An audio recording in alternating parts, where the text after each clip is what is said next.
Hamann and Benson, a vision for your future. Le journal des stratèges. Boris Kalt.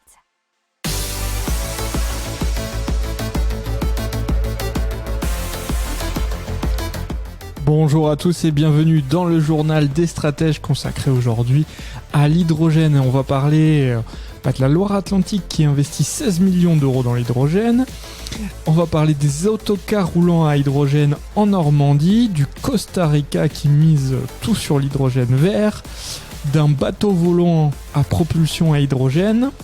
On va parler aussi d'une production d'hydrogène en Normandie et d'un discours du Premier ministre belge pour consolider bien les liens entre l'Allemagne et la Belgique dans l'hydrogène vert plutôt. Vous écoutez le journal des stratèges numéro 211 et ça commence bien tout de suite. Hamann and Benson, a vision for your future. Le journal des stratèges.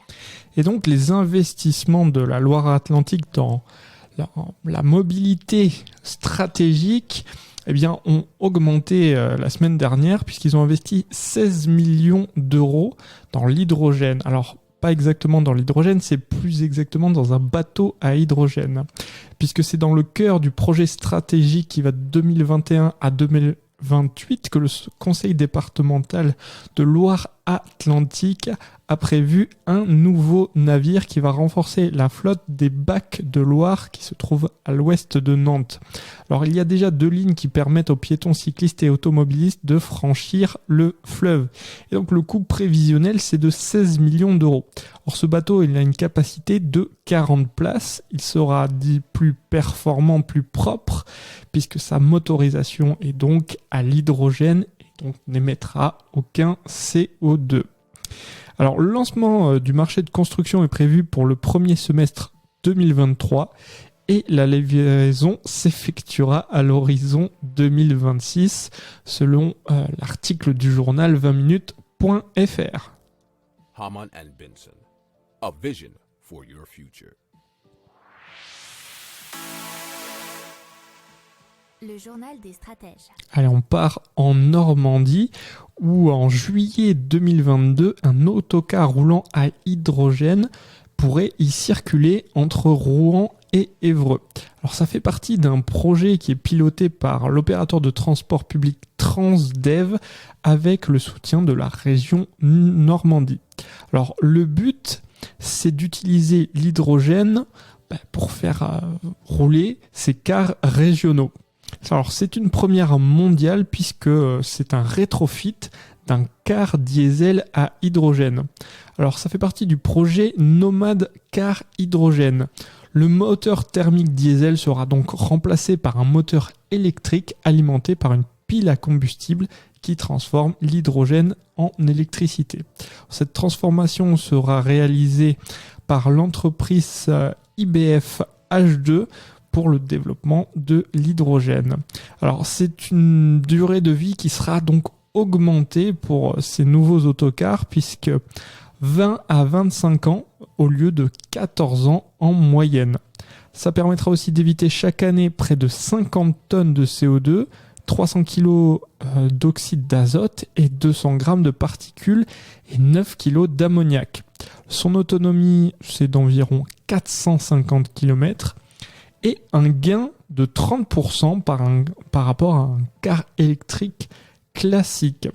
Alors, petit mot de Nomade Car Hydrogène qui dit que sur nos 1750 véhicules circulant en Normandie, plus de 200 cars appartiennent à la même gamme du véhicule transformé. C'est ce qu'explique Sylvain Picard qui est directeur délégué de chez Transdev. Hamann and Benson, a vision for your future.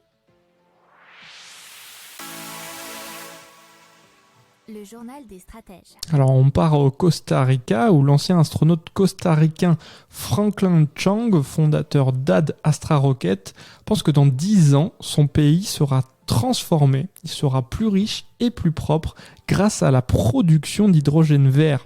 C'est un projet sur lequel il travaille depuis 10 ans, selon l'article du journal challenge.fr. Alors, il a créé une unité de production d'hydrogène vert à petite échelle. Alors, pourquoi, comment c'est arrivé ? Lors de ses 7 séjours dans l'espace qu'il a effectués avec la NASA entre 1986 et 2002, Franklin Chang a découvert l'hydrogène vert. Alors, l'hydrogène vert doit être, selon lui, plutôt utilisé pour le transport. Alors, 65% de la consommation d'énergie au Costa Rica provient effectivement du transport, donc ça semble plus logique selon lui. Alors l'hydrogène vert peut, selon lui, toujours rendre le Costa Rica indépendant des importations de produits pétroliers qui sont utilisés à court terme pour les bus, les camions, les bateaux et les avions. Alors Ad Astra Rocket produit de l'hydrogène avec de l'électricité générée par 40 mètres carrés de panneaux solaires et une éolienne. Alors, selon une étude qui a été réalisée par le consultant en énergie renouvelable Initio, le Costa Rica pourrait produire chaque année 6 millions de tonnes d'hydrogène vert, ce qui serait 8,5% de la demande mondiale actuelle. Selon l'étude d'Initio, d'ici 2050, le secteur pourrait créer 221 000 emplois, ce qui représenterait 484 millions de dollars du PIB du pays. Haman and Benson, a vision for your future. Le journal des stratèges. Allez, on parle maintenant de The Jet. C'est un bateau volant à propulsion à hydrogène. Il fait 10 mètres de long pour 5 tonnes et il est propulsé avec 2 piles à combustible à hydrogène.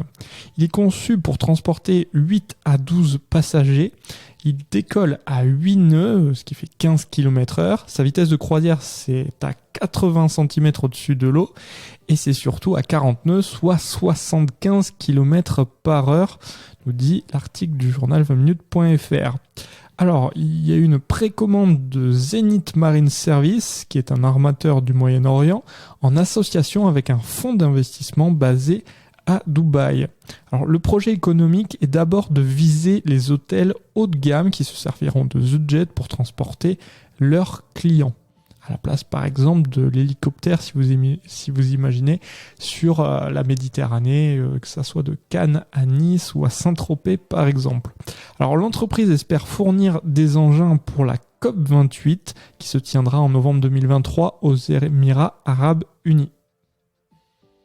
Haman and Benson, a vision for your future.